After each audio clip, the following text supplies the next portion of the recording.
श्री स्वामी समर्थ. नमस्कार मित्रांनो. आपल्या सर्वांचे मनःपूर्वक स्वागत आहे.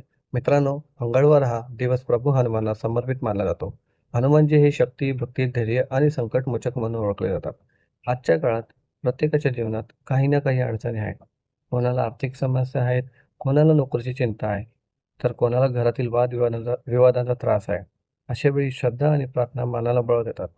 आजच्या या व्हिडिओमध्ये आपण जाणून घेणार आहोत मंगळवारचे महत्त्व आणि एक छोटा पण प्रभावी मंत्र जो अनेक भक्त श्रद्धेने म्हणतात. हिंदू धर्मात मंगळवार हा हनुमानजींचा दिवस मानला जातो. रामभक्त हनुमान हे संकटात धावून येणारे देव मानले जातात. त्यांच्या नावाने अनेक भक्त मानसिक शक्ती आणि आत्मविश्वास मिळवतो. म्हणूनच अनेक लोक मंगळवारी उपवास करतात, मंदिरात जातात आणि हनुमान चालिसाचे पठण करतात. स्वामी समर्थ आणि हनुमान भक्ते. मित्रांनो, स्वामी समर्थांनी नेहमी भक्तांना श्रद्धा, धैर्य आणि नामस्मरणाचा मार्ग दाखवला. जीवनात कितीही अडचणी आल्या तरी घाबरू नका, असा संदेश स्वामी समर्थ देतात. हनुमानजींच्या भक्ती आणि स्वामींची कृपा यामुळे मनातील भीती कमी होते आणि आत्मविश्वास वाढतो. आता जाणून घेऊया तो मंत्र. ओम हम हनुमंते नमः. हा मंत्र अत्यंत सोपा आहे. सकाळी स्नान केल्यानंतर किंवा संध्याकाळी शांत ठिकाणी बसून 11, 21 किंवा 108 वेळा या मंत्राचा जप करू शकता. जप करताना मन शांत ठेवा आणि हनुमानजीचे स्मरण करा. मंत्र जप करताना काय लक्षात ठेवावे?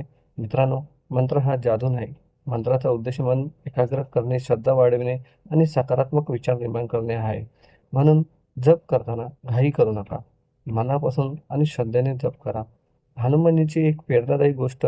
रामायणात जेव्हा संपूर्ण वानरसेना सीतेच्या शोधात होते, तेव्हा समुद्र पार करण्याचे मोठे आव्हान होते. सर्वजण चिंतेत होते, पण हनुमानजींच्या त्याच्या शक्तीची आठवण करून दिली गेली आणि त्यांनी आत्मविश्वासाने विशाल समुद्र पार केला. या कथेतून आपल्याला एक मोठा संदेश मिळतो.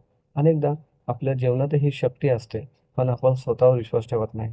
श्रद्धा आणि आत्मविश्वास जागृत झाला की मोठी संकटेही लहान वाटू लागतात. मित्रांनो, फक्त मंत्र म्हणणे पुरेसे नाही. त्यासोबत मेहनत, संयम आणि योग्य निर्णयही आवश्यक आहे. प्रार्थना आपल्याला शक्ती देते, पण कृती आपल्यालाच करावी लागते. म्हणून जीवनातील अडचणीपासून पळून जाऊ नका. धैर्याने त्यांचा सामना करा. चला, शेवटी आपण सर्वजण एक छोटी प्रार्थना करूया. हे प्रभू हनुमान, आमच्या मनातील भीती दूर करा. आम्हाला योग्य मार्ग दाखवा. आमच्या कुटुंबाला सुख, शांती आणि आरोग्य द्या आणि संकटांना सामोरं जाण्याचे बळ द्या. मित्रांनो, जर तुम्ही हनुमानजी आणि श्री स्वामी समर्थाचे भक्त असाल तर कमेंटमध्ये नक्की लिहा, जय हनुमान, श्री स्वामी समर्थ. व्हिडिओ आवडला असेल तर लाईक करा, शेअर करा आणि चॅनलला सबस्क्राईब करायला विसरू नका. श्री स्वामी समर्थ.